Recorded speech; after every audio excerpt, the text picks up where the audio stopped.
कांग्रेस के नेतागण, कार्यकर्ता भाई बहन, मेरी बहनें जो यहाँ बैठी हैं, मेरे भाई जो यहाँ मेरे लिए इंतजार कर रहे हैं, आप सबको इस मीटिंग में आने के लिए बहुत बहुत धन्यवाद और आपका बहुत बहुत स्वागत। देखिए, चुनाव चल रहे हैं, ये राजधानी है देश की, केंद्र है देश का, दुनिया के सबसे बड़े शहरों में से गिना जाता है। हर प्रदेश से पलायन करके यहां लोग आते हैं। मैं आज देख रही थी, अपने घर में 4 लोग काम करते हैं, एक इटावा के हैं, एक मध्य प्रदेश के हैं, एक गढ़वाली हैं, एक तमिलनाडु की हैं।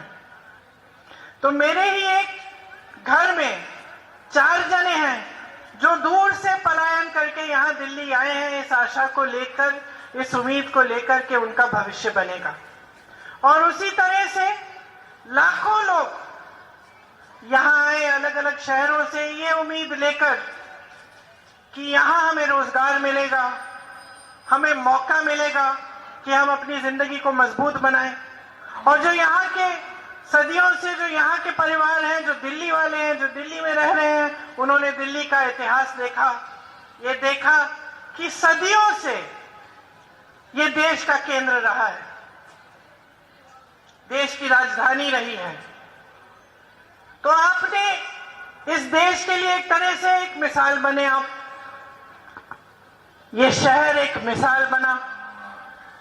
यहां कई सरकारें आई, कई सरकारें गई, आप संघर्ष करते रहे। चाहे शहर हो, गांव हो, प्रदेश हो, देश हो, उसको मजबूत रखने वाला उसकी जनता होती है, उसको बनाने वाले उसके मजदूर, उसके किसान, उसकी गरीब जनता होती है। और हमारा देश तो बड़ा ही ऐसे था।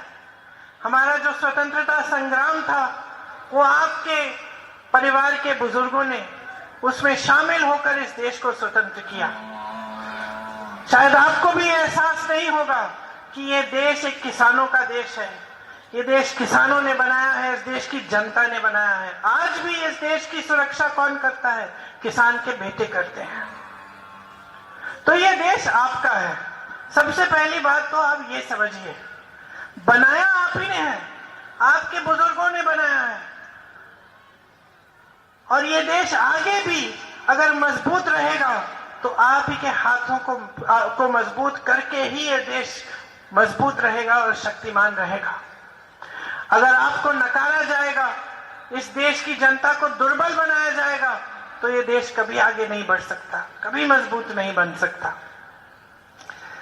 देखिए, मैंने चुनाव की बात की, अब सब आते हैं आपके सामने, चुनाव के समय प्रचार करते हैं। भाजपा के नेता, आम आदमी पार्टी के नेता, सबकी बातें आप सुनते हैं, सब अपनी बात आपको बताते हैं। मैं आपसे पूछना चाहती हूं, आपकी बात कौन कर रहा है? जो आपकी बात है, जो आपके जीवन का संघर्ष है, वो कोई समझ रहा है, कोई पहचान रहा है? आप मेहनत करते हैं, मजदूरी करते हैं, दिन रात काम करते हैं। मैं जानती हूं, मैं भी इस शहर में पूरी उम्र रही हूं, खूब घूमी हूं। यहाँ सीमापुरी में भी मैं काम करती थी, एक आश्रम था यहाँ लेप्रेसी कॉलोनी के पास, कुछ समय के लिए मैंने वहां भी काम किया। और मैंने देखा वहां लाइन लगाते थे लेप्रेसी कॉलोनी के लोग दवा के लिए। वहां एक डिस्पेंसरी होती थी, मुफ्त में दवा देते थे। हाँ, निर्मल हृदय शायद, अब याद नहीं है मुझे नाम, काफी समय हो गया। तो खूब घूमी हूं मैंने, पूरा शहर देखा है, समझी हूं यहाँ का जीवन क्या है, आपका जीवन कैसा है, आपके संघर्ष क्या है। और आज मेरे ख्याल से बहुत बढ़ गए हैं आपके संघर्ष।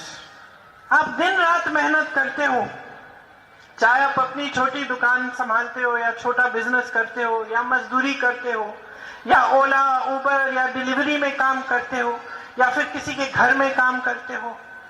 बहुत मेहनत करते हो। मेहनत करने के बावजूद आज ये परिस्थितियां हैं कि चाहे परिवार के 2-3 सदस्य भी काम कर रहे हैं फिर भी काफी नहीं है, फिर भी आप इतना कमा नहीं पा रहे हो कि आप सब संतुष्ट रहे और आप अपने जीवन को आगे बढ़ा पाए। हर चीज पर जीएसटी डाल रखी है सरकार ने, हर चीज महंगी हो गई है। मेरी बहनें, बच्चे सुबह उठते हैं, आप स्कूल के लिए तैयार करती हो, जो वर्दी पहन रहे हैं उस पे जीएसटी है, मोजे पहन रहे हैं उस पे जीएसटी है, जूते पहना रही हैं उस पे जीएसटी है, ये शॉल आप पहनी है इस पे जीएसटी है, आपकी साड़ी पे जीएसटी है, आपकी बिंदी पे जीएसटी है।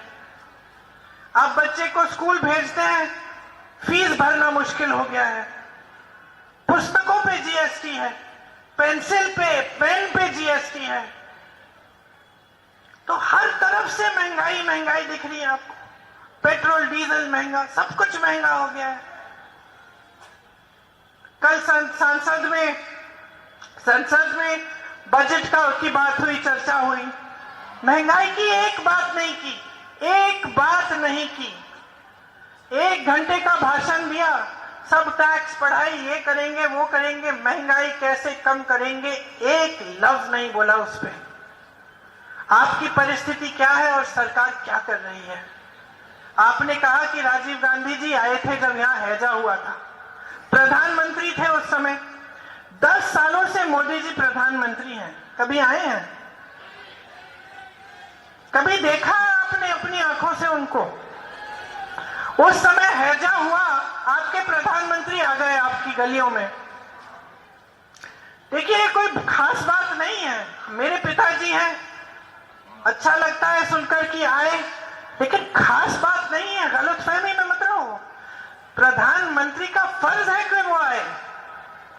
वही प्रधानमंत्री राजीव गांधी, मेरे पिता, मैंने देखा गांव में जाते थे, डांट खाते थे महिलाओं से कि हमारी सड़क नहीं बनाई है आपने, बना दो 6 महीने में, हमने आपको 2 बार कह दिया है। डांट खाते थे, चुप रहते थे। मैं बच्ची थी, मैं सोचती थी कि अरे पिताजी को डांट रही है ये, तो मैं पूछा एक बार कि आप तो डांट खा रहे हैं, तो कहा हाँ, क्योंकि मैं तो इन्हीं की सेवा करता हूं, ये तो मेरा कर्तव्य है, ये सड़क बननी चाहिए। और मुझे समझाया, और पिताजी ने मुझे समझाया कि बेटी समझ लो कि ये देश लोकतंत्र है, यहाँ पे जनता सर्वोपरि होती है। हमारा काम है, हमारा कर्तव्य है, हमारा फर्ज है कि हम जनता के लिए काम करें। अगर हम काम नहीं करेंगे तो अगर जनता हमें डांटेगी तो ये सबसे अच्छी बात है। इसका मतलब है कि जनता जागरूक है, इसका मतलब है कि जनता समझ रही है कि उसका हक क्या है, उसका अधिकार है। आज डांट के देखो मोदी जी को, जेल में डाल देंगे। अरे उनकी गाड़ी के सामने खड़े हो जाओगे तो जेल में डाल देंगे। मैंने तो देखा है ना, यूपी में कुछ महिलाएं थी, शिक्षा मित्र थी, वो पढ़ाती थी बच्चों को, वेतन कम हो गया, वेतन के लिए वो प्रदर्शन कर रही थी, उनको पीटा, उनके हाथ तोड़े, उनकी टांगें तोड़ी, उन पे केस लगा दिए, देशद्रोही वाले केस, रासू का कानून वाले केस कि तुम देशद्रोही हो, क्यों? अपना हक मांग रही हो इसलिए। आज का ये जमाना है, लेकिन ये इस देश की फितरत नहीं है, मत भूलिए। ये देश कोई साधारण देश नहीं है। मैंने स्वतंत्रता संग्राम की बात की, कैसे हासिल हुई स्वतंत्रता हमें। सबसे बड़ा आंदोलन था इस दुनिया में और सबसे अनोखा आंदोलन था सत्याग्रह, मतलब सत्य पर आधारित आंदोलन था, समानता पर आधारित आंदोलन था, हिंसा नहीं थी इसमें हर देशवासी ने अपनी भूमिका जताई, सब शामिल हुए, हिंदू, मुसलमान, सिख, ईसाई, किसी भी जाति के हो, महिला हो, पुरुष हो, सब शामिल हुए, सब ने ये स्वतंत्रता हासिल की। उस समय ये मोदी जी की विचारधारा के लोग कहां थे? सब अंग्रेजों की खुशामद कर रहे थे। कोई चिट्ठी लिख रहा था जेल से, हमें छुड़वा दीजिए, हम आपकी जो आप कहेंगे हम करेंगे, आपके गुलाम हैं। कोई सहायता कर रहा था अंग्रेजों की, लड़ नहीं रहे थे आपकी आजादी के लिए, इसलिए ये समझ नहीं पाए हुए हैं ये इस देश की फितरत समझ नहीं पा रहे हैं, ये इस देश की जनता को नकारे जा रहे हैं। लेकिन जिस दिन इस देश की जनता जाग जाएगी, जिस दिन समझ जाएगी कि उसके साथ कितना विश्वासघात हो रहा है, ये नहीं टिक पाएंगे। तो मैं यहां खड़ी किस लिए हूं? आपको समझाने के लिए, आपको जागरूक करने के लिए, आपको बताने के लिए कि ये जो संविधान है, हम संविधान संविधान संविधान क्यों कहते हैं। ये रही किताब, सिर्फ किताब नहीं है, ये रक्षा कवच है आपका। इसमें आपके अधिकार हैं, इसमें आपका सम्मान है। इसने अधिकार दिया है आपको वोट का। आपको, मोदी जी को, मुझको, इन सब नेताओं को समान अधिकार दिया है। आपका वोट, हमारा वोट समान है। इसका मतलब है कि ये लोकतंत्र है कि आप और हम एक जैसे हैं, समान हैं। कोई बड़ा नहीं है इस देश में, कोई प्रधानमंत्री बड़ा नहीं है, कोई प्रधानमंत्री आप पे एहसान नहीं करता आपके दरवाजे तक पहुंचने के लिए। आप एहसान करते हो उस पे, उसको मंच पर चढ़ाते हो, उसको सत्ता देते हो, उसको पद देते हो। और जो ये भूल जाता है, चाहे वो प्रधानमंत्री हो चाहे मुख्यमंत्री हो, उसको सबक सिखाना आपका अधिकार है, आपका हक है। ये है लोकतंत्र, ये है ये संविधान। ये आपको आरक्षण देता है। अगर आप कमजोर है, ये आपकी सहायता करता है, ये आपको शिक्षा का अधिकार देता है, ये आपको मजबूत बनाता है। इसको कभी मत भूलिए, इसकी रक्षा आपके हाथों में है। इसीलिए हम बार बार कहते हैं, इस संविधान को सुरक्षित रखो। ये संविधान आपको सुरक्षित रखेगा। लेकिन आज परिस्थितियां ये हैं कि आप सुरक्षित नहीं हैं। ये मेरी बहनें जो जॉब के लिए जाती हैं, घर से बाहर जाती हैं, शाम को घर आने के लिए डरती हैं, घबराती हैं। अपराध बढ़ गए हैं, बेरोजगारी बढ़ गई है। मेहनत कितनी भी करो, काफी क्यों नहीं हो रहा है। महंगाई बढ़ती चली जा रही है, इससे समाज में आक्रोश बढ़ता चला जा रहा है, नाराजगी बढ़ती चली जा रही है, अपराध बढ़ रहे हैं, लेकिन कोई सुनवाई ही नहीं है। आप ये उम्मीद भी नहीं कर सकते अरे प्रधानमंत्री दरवाजे तक आएगा, ये तो छोड़िए, आपकी तरफ नजर भी नहीं डालते हैं। बड़े बड़े वादे किए केजरीवाल जी ने, इनकी राजनीति कहां से उभरी ये सोचिए। इनकी राजनीति उभरी इस बात से कि हम ईमानदार हैं, ये सब चोर हैं। सबसे पहले जो भी ऐसा कहता है ना, उससे सावधान रहो। हमेशा देखो क्या हुआ, ईमानदारी के आधार पर आए, उभरे, सबको बोला कि हम ईमानदार हैं। फिर क्या हुआ, शराब का घोटाला हुआ, सबको समझ में आ गई बातें। मोदी जी ने क्या कहा, हम ईमानदार हैं, ये कांग्रेस वाले सब चोर हैं। वाह वाह वाह, बड़ी ईमानदारी दिखाई है इन्होंने 10 सालों में। देश की सारी संपत्ति अडानी और अंबानी को पकड़ा दी। आज आपकी बिजली की बिल महंगी आती है कि नहीं आती है? बिजली की बिल महंगी क्यों हो रही है? क्योंकि सारी बिजली इस देश के अडानी जी के हाथों में है। उनको मुफ्त जमीन, हवाई अड्डे, देश के कोयले के खदान, पेट्रोलियम, सब कुछ इन दोनों लोगों को पकड़ा दिया है। जहां से आपको रोजगार मिलता था, जहां से स्थायी नौकरी मिलती थी, पेंशन मिलता था पुराना, सब खत्म कर दिया, सब इनको पकड़ा दिया। और चाहे केजरीवाल जी हैं, चाहे मोदी जी हैं, वो सब इन बड़े उद्योगपतियों के गुलाम हैं। आप देखिए, लैटरल एंट्री की बात कौन करता है? ठेके पे काम हो रहे हैं सारे इन बड़ी बड़ी कंपनियों में भी। सरकारी नौकरियां एक जमाने में सब चाहते थे, दिल्ली आते थे इस वजह से कि कहीं हमारी नौकरी लग जाएगी, सरकारी नौकरी होगी, हमारी जिंदगी सेट हो जाएगी, अच्छा पेंशन मिलेगा, जब रिटायर होंगे तब भी हम सही सलामत रहेंगे। आज वो भी गारंटी नहीं है। आप जहां भी नौकरी ले लें, आज आपको उतनी भी गारंटी नहीं है। सरकारी पद 25,000 खाली पड़े हैं, इन्होंने भरे नहीं है। बेरोजगारी आज चरम पे है। 45 सालों में इतनी बेरोजगारी नहीं हुई जितनी आज है। आप अपने बच्चों को पढ़ाते लिखाते हो। आज ऐसा जमाना नहीं है कि आप सोचते हो कि ठीक है बच्चे बड़े होंगे काम में लगा देंगे। नहीं, आप सब चाहते हो कि जो संघर्ष आपने देखा है आपके बच्चे ना देखें। आप सब चाहते हो कि आपके बच्चे बड़े होंगे, अच्छी नौकरी मिलेगी, अच्छा रोजगार मिलेगा, कोई अच्छा कारोबार करेंगे और फिर आपकी भी देखभाल करेंगे। यही तो चाहते हैं, सारे माँ बाप यही चाहते हैं। लेकिन आज आप ये भी नहीं कह सकते अपने बच्चों को कि भाई हम पढ़ाएंगे लिखाएंगे, तुम डिग्री लेके आओगे, तुम्हें रोजगार मिल जाएगा बेटे। इतना भी नहीं कह सकते आप।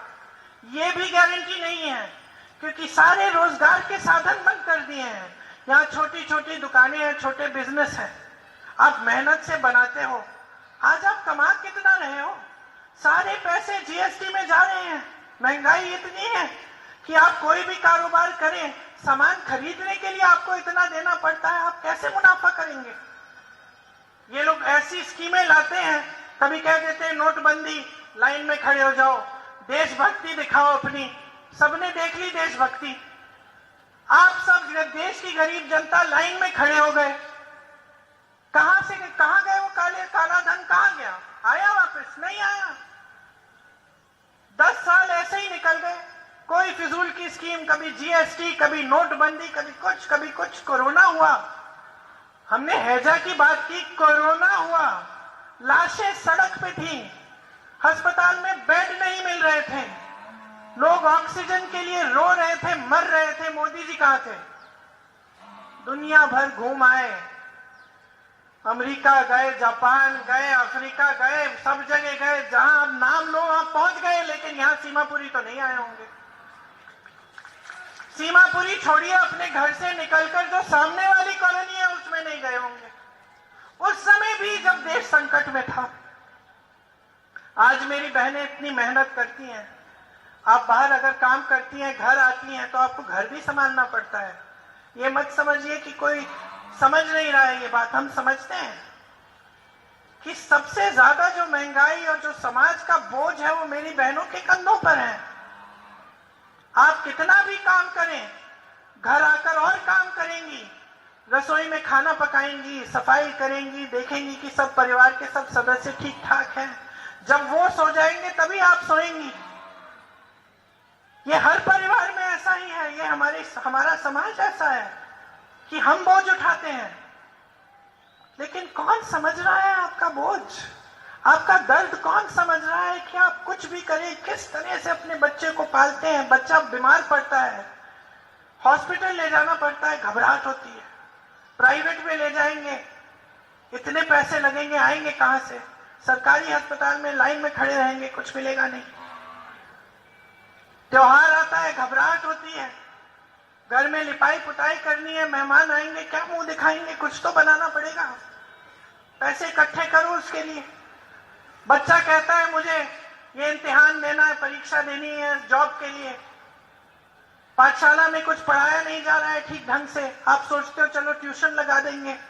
ट्यूशन की फीस कितनी है, उसके लिए लोन लेना पड़ता है। आप ट्यूशन पढ़ाते भी हैं, वो बेचारा परीक्षा देता भी है, फिर भी रोजगार नहीं मिलेगा। आपको लोन लेना पड़ता है, वहां अडानी अंबानी जैसे बड़े उद्योगपतियों को मुफ्त मिल रहे हैं लोन, उनके लोन माफ हो रहे हैं, और आप इस खाई में डूबे हुए हैं। आपके लिए कोई मदद नहीं है, कोई सहायता नहीं है। आज आपके बच्चों की भी महत्वाकांक्षाएं अलग हैं। हम लोग छोटे थे तो 2-4 चॉकलेट मिलते थे, एक 5 स्टार, एक एक्लेयर, एक वो ऑरेंज वाली मिलती थी, बस। चाहे कितने भी बड़े परिवार के हो, यहाँ दुकानों में वही मिलती थी। वो 2 गुड़िया मिलती थी प्लास्टिक की, और 1-2 छोटी सी गाड़ी के खिलौने, और कुछ मिलता ही नहीं था। आजकल क्या क्या नहीं मिलता है। बच्चे फोन खोलते हैं, सोशल मीडिया में देखते हैं सब कुछ, कहते हैं पिताजी मुझे ये 500 रुपए वाले जूते चाहिए, मुझे वो टी शर्ट चाहिए, वो नाइकी वाली टी शर्ट चाहिए, मुझे फोन दिलाओ। मेरे सारे दोस्तों के पास फोन है, तो उनकी भी महत्वाकांक्षाएं बढ़ी हैं, और ये अच्छी बात है। अच्छी बात है, क्योंकि तभी थोड़ा मेहनत करने की कोशिश करेंगे, आगे बढ़ेंगे। लेकिन अच्छी बात होने के साथ साथ एक मुसीबत भी है, क्योंकि अब महंगाई इतनी है, समस्याएं इतनी है, संघर्ष इतना है कि ये चीजें दिलवाना भी मुश्किल हो गया है। अब आप जितना भी काम करें, अगर आपको बच्चे को फोन देना है, आपको भी बुरा लगता है कि मना कैसे करें, लेकिन आएगा कहां से, दोगे कहां से? जब कमा ही नहीं पा रहे हो, जब कहीं रोजगार नहीं है, कहीं आशा नहीं है, कहीं उम्मीद नहीं है, और इस बीच चुनाव में आपके सामने आम आदमी पार्टी के नेता आते हैं, मोदी जी आते हैं और कैसी कैसी बातें करते हैं। आप सोचिए, कोई शीश महल की बात कर रहा है, ठीक है, केजरीवाल जी ने अपने लिए एक बहुत बड़ा महल बनाया है, यही मुद्दा बन गया है बीजेपी का, ठीक है, सही मुद्दा भी है। किस पैसों से बनाया? वहां आम आदमी पार्टी वाले कहते हैं कि मोदी जी अपने लिए राजमहल बना रहे हैं, ये भी सही है। कोविड जब चल रहा था तो 20,000 करोड़ रुपए का ये सारा जो पार्लियामेंट का सुंदरीकरण, इंडिया गेट का सुंदरीकरण चल रहा था, हम लोग चीख रहे थे, चिल्ला रहे थे कि भाई अच्छा खासा पार्लियामेंट है, अच्छा खासा इंडिया गेट है, दुनिया भर से लोग इसको देखने के लिए आते हैं, इसको सुंदर करने की क्या जरूरत है, वो भी अभी जब देश संकट में है। लेकिन उन्होंने किया। तो एक तरफ शीश महल की बात है, एक तरफ राजमहल की बात है। फिर मोदी जी मंच पे आते हैं, मैंने देखा द्वारका में भाषण दे रहे थे, कह रहे थे द्वारका को हम ऐसा बनाएंगे, दुनिया में सबसे सुंदर बन जाएगा, सब द्वारका को देखने आएंगे। वाह वाह वाह वाह। तो 10 सालों से कहां थे मोदी जी?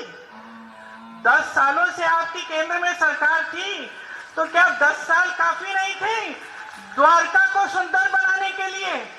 बनाया क्यों नहीं? अब चुनाव आ रहा है इसलिए बनाने जा रहे हैं। और फिर कहते हैं कि 500 रुपए का सिलेंडर मिलेगा। बहनों, चुनाव के 2 दिन पहले 500 रुपए का सिलेंडर दे रहे हैं। 10 सालों से केंद्र में सत्ता इनकी है, तब क्यों नहीं दिया?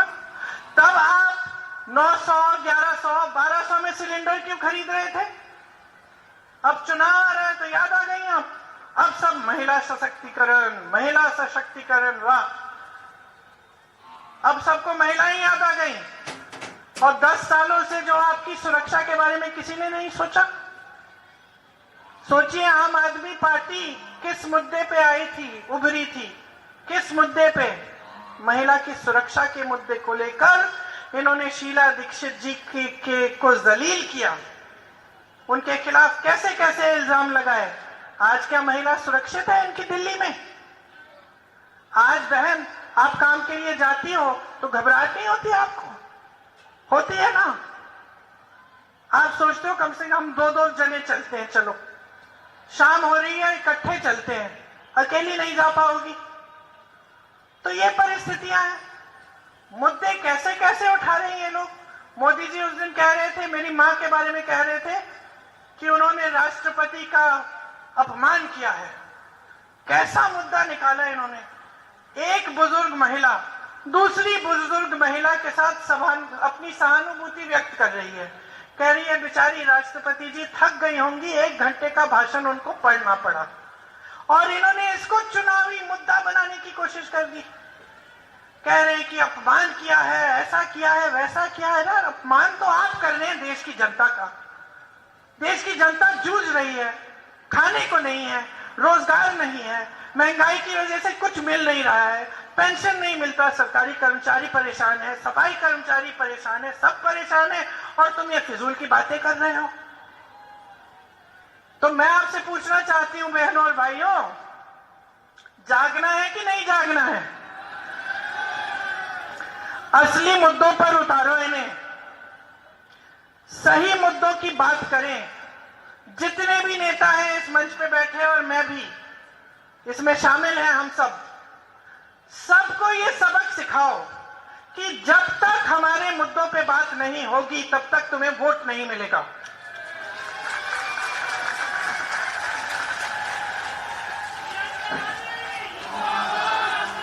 और जागरूक बनो, जागरूक बनो, हल्के में मत लो ये बातें।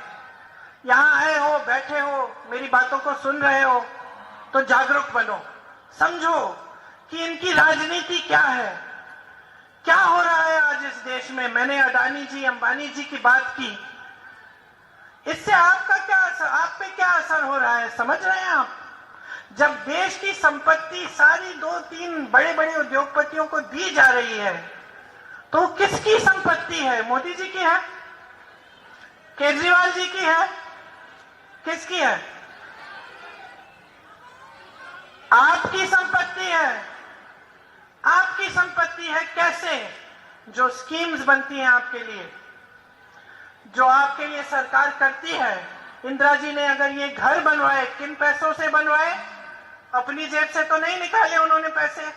और मैं अक्सर अपने नेताओं को भी कहती हूं कि ऐसे मत कहिए कि इंदिरा जी ने दिया नहीं, ये जनता का है। इंदिरा जी ने अपना कर्तव्य निभाया। इंदिरा जी समझी कि ये जनता का है, ये जनता के पैसे हैं, इनसे जनता के लिए घर बनेंगे, इनसे नालियां साफ होंगी, इनसे सड़कें बनेंगी, इनसे पार्क बनेंगे। जो नेता ये समझता है वही सही नेता है, वही असली नेता है। और इनको समझाना, याद दिलाना आपका काम है। सब नेताओं को समझना चाहिए, अगर आज केजरीवाल जी 450 करोड़ रुपए अपने प्रचार में, अपने चेहरे को चमकाने के लिए मीडिया में खर्च कर रहे हैं, तो ये किसके पैसे हैं? आपके पैसे हैं। अगर मोदी जी हजारों करोड़ों रुपए का प्रचार कर रहे हैं, तो किसके पैसे से कर रहे हैं? वो तो कहते हैं ना, झोला लेके चले जाएंगे। आ गया टाइम, सही कह रहे हैं आप, आस्ते आस्ते आएगा। लेकिन उनके पैसे नहीं है जो खर्च रहे हैं प्रचार पे, ये आपके पैसे हैं। ये वही पैसे कि जब कर्मचारी कहता है मुझे पुराना पेंशन दो, सरकार कहती है पैसे नहीं है।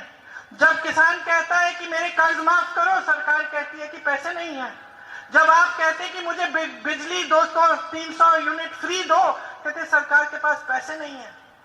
ये वही पैसे हैं जो इन फिजूल के खर्चों में जा रहे हैं। ये सारी बड़ी बड़ी होर्डिंग जो आप देखते हैं, आप जब अखबार में देखते हैं ना बड़ा इतना पन्ना, तो क्या लगता है आपको 10-10 रुपए का होगा? लाखों रुपए का, करोड़ों रुपए का एक इश्तेहार होता है एक अखबार में। अगली बार अखबार खोलोगे, कितने का होता है निलोटिया जी? कितने का होता है एक बड़ा अखबार का जो पन्ना होता है? 15 लाख रुपए से कम नहीं होता है एक अखबार का पन्ना, एक अखबार में।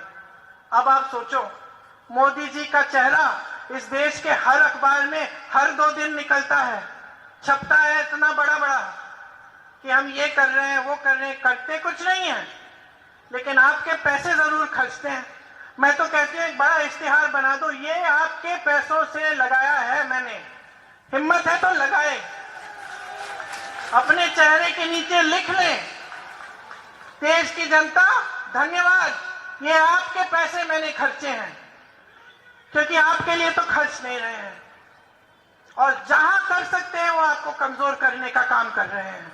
आरक्षण कमजोर कर रहे हैं, संविधान को कमजोर कर रहे हैं, अर्थव्यवस्था को कमजोर कर रहे हैं।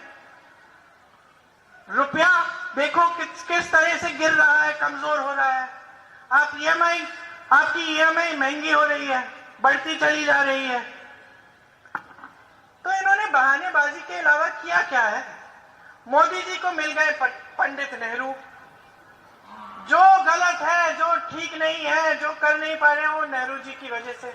नेहरू जी ने ऐसे किया, वैसे किया। केजरीवाल जी को मिल गए मोदी जी। अरे हम तो सत्ता में हैं, लेकिन मोदी जी करने नहीं देते। तो इन दोनों को बहाना मिल गया है अच्छा, और है एक समान, दोनों एक जैसे हैं। चेहरा चमकाना, ईमानदारी की रट लगानी, काम कुछ नहीं करना, देश की जो संपत्ति है वो बड़े बड़े उद्योगपतियों को देकर और उन पर अपने प्रचार पे खर्च करना। फर्क क्या है इन दोनों में? आप देखिए, यहां जब शीला जी की सरकार थी तो कितना काम किया, यहाँ की सड़कें बनाई, फ्लाईओवर बनाए, सिग्नेचर ब्रिज बनाया, बसों में सीएनजी डाली। आज कितना प्रदूषण है, आज बच्चे तमाम नेबुलाइजर ले रहे हैं, सांस नहीं ले पा रहे हैं, स्कूल बंद हो जाते हैं। हमारे जमाने में स्कूल जब बंद होता था तो छुट्टी मनाते थे। अब तो प्रदूषण की वजह से हर जैसे ही सर्दियां आती है स्कूल बंद। प्रदूषण इतना बढ़ गया है, सांस कोई नहीं ले पा रहा है। शीला जी ने सीएनजी की बसें लगवाई, अंडरपास बनवाए, ये जितने बड़े मॉल देख रहे हैं इनकी नींव उन्होंने डलवाई, बिजनेस के कॉम्प्लेक्स बनवाए। नया सचिवालय बनाया, नए सरकारी आवास दिलवाए, मजबूत इंफ्रास्ट्रक्चर बनाया, सुअर की सफाई कराई, पानी दिलवाया, कॉलोनियों का नियमितीकरण किया, देश का सर्वश्रेष्ठ मेट्रो दिल्ली में बनाया, नींव डाली। आज मोदी जी और केजरीवाल जी उसमें बैठ के मजा ले रहे हैं और मोदी जी कह रहे हैं कि मैंने बनाई किसने थी? शीला दीक्षित जी ने। तो कांग्रेस की सरकार जब थी तो आप परिवर्तन देख रहे थे, आप विकास आपको दिख रहा था, आपका जीवन बदल रहा था। उसके बाद इनकी सरकारें आई, केंद्र में मोदी जी, प्रदेश में केजरीवाल जी। आपने क्या देखा? सिर्फ दुख, संकट, संघर्ष देखा। जहां जहां आज भी कांग्रेस की सरकारें हैं, अच्छा काम हो रहा है। मेरे कहने पे मत जाइए, आप पता करिए कर्नाटक में क्या हो रहा है। राजस्थान में जब हमारी सरकार थी तो कैसी सरकार चली, क्या क्या हुआ, थोड़ा बहुत मैं बता देती हूं। आज हिमाचल में 1500 रुपए हर महीने महिलाओं को मिल रहे हैं, कर्नाटक में 2000 रुपए मिल रहे हैं, झारखंड में 2500 रुपए मिल रहे हैं। आम आदमी पार्टी ने कहा था पंजाब में देंगे, आज तक नहीं दिए। कर्नाटक, तेलंगाना और झारखंड में 200 यूनिट बिजली आज के दिन फ्री में मिल रही है। महिलाओं की बस यात्रा पूरे प्रदेश में मुफ्त में हो रही है। कर्नाटक में, राजस्थान में, मध्य प्रदेश में, छत्तीसगढ़ में, तेलंगाना में, जहां जहां हमारी सरकार आई थी और जहां जहां है वहां किसानों का कर्ज माफ किया। तेलंगाना में 10 लाख रुपए तक मुफ्त इलाज हो रहा है। हिमाचल प्रदेश में कैंसर के मरीजों के लिए मुफ्त इलाज होता है। जो बुजुर्ग होते हैं उनके घर में इलाज हो रहा है, सरकार करा रही है। राजस्थान में 25 लाख तक का इलाज मुफ्त में हो रहा था। मैं मिली हूं ऐसे लोगों से जिनका हार्ट, जिनकी कैंसर का सारा ट्रीटमेंट मुफ्त में हुआ। मुझे खुशी हुई, मुझे गर्व हुआ कि हमारी सरकारें इतना अच्छा काम कर रही हैं, समझ गई हैं कि उनका कर्तव्य क्या है। राजस्थान में पहली बार जो ओला, उबर जैसे जो काम करते हैं डिलीवरी वाले, उनके लिए एक खास बिल, एक खास विधायक लाए।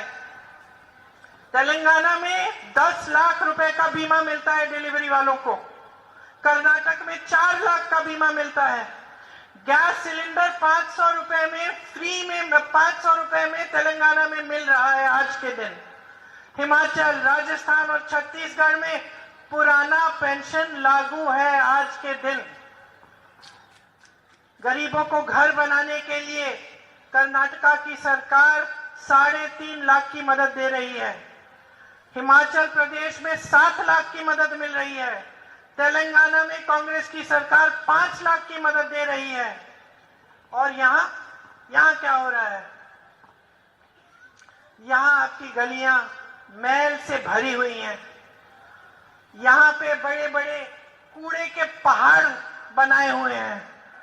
गलियों में गंदगी है, नालों में गंदगी है, चल नहीं रहा है पानी, हवा में जहर घुली हुई है। ट्रैफिक इतना है कि यहां से वहां जाना मुश्किल है, कहीं गाड़ी लग जाएगी। लोग नाराज हैं, परेशान हैं, लड़ाई करेंगे, लड़ पड़ेंगे आपसे। हर तरफ संकट है। बाहरी दिल्ली की तो ये हालत बना दी है कि कोई पूछता ही नहीं है कि क्या हो रहा है, कोई विकास का काम नहीं हो रहा है। और एक खेल चल रहा है इन नेताओं के बीच में, मोदी जी और केजरीवाल के बीच में। मैं अच्छा, तू बुरा, मैं ईमानदार, तू चोर। और इसी खेल में आपका ध्यान भटकाना चाहते हैं। आपकी जो बातें हैं, आपकी जो जरूरतें हैं, आपकी जो परेशानियां हैं, आपकी जो समस्याएं हैं, उनके बारे में कोई बात नहीं कर रहा है। कांग्रेस पार्टी आपको गारंटी दे रही है। किस आधार पर दे रही है? कि हम अलग अलग प्रदेशों में जहां हमारी सरकार है, हम उसको करके दिखा रहे हैं। आप खुद जानकारी लीजिए। प्यारी दीदी योजना यहाँ पे हम देना चाहते हैं आपको। महिलाओं को हर महीने 2500 रुपए देंगे। जीवन रक्षा योजना 25 लाख तक मुफ्त इलाज होगा, जैसे राजस्थान में कराया था। युवा उड़ान योजना, जिसमें युवाओं के लिए एक अप्रेंटिसशिप की स्कीम आएगी, 1 साल के लिए आप अपने हुनर को बनाएंगे, आपको सिखाया जाएगा, आपको जॉब में लगाया जाएगा, आपके लिए 8,500 रुपए प्रति माह आपको मिलेंगे। 1 साल के बाद आपका हुनर बनेगा, आप काबिल बन जाएंगे कि आप अपना कारोबार शुरू करें, अपना कोई बिजनेस करें, अपनी कोई कहीं पे नौकरी लग जाएगी आपकी। 300 यूनिट बिजली मुफ्त में मिलेगी। महंगाई से मुक्ति योजना में 500 का आपको सिलेंडर मिलेगा और राशन का किट आपको मुफ्त में मिलेगा। और खास पूर्वांचलियों के लिए एक खास बजट बनेगी जिसमें आपके लिए खास योजनाएं लाएंगे। तो ये सब हम करना चाहते हैं और हम अन्य प्रदेशों में करके दिखा रहे हैं। मैं सिर्फ आपको जागरूक करने के लिए आई हूं।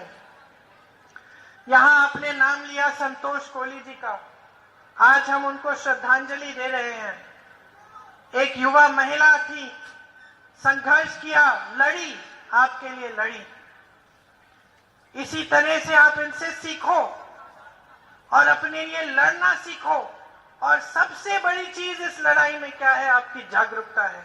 इस लोकतंत्र को क्या बचाएगा? आपकी जागरूकता बचाएगी।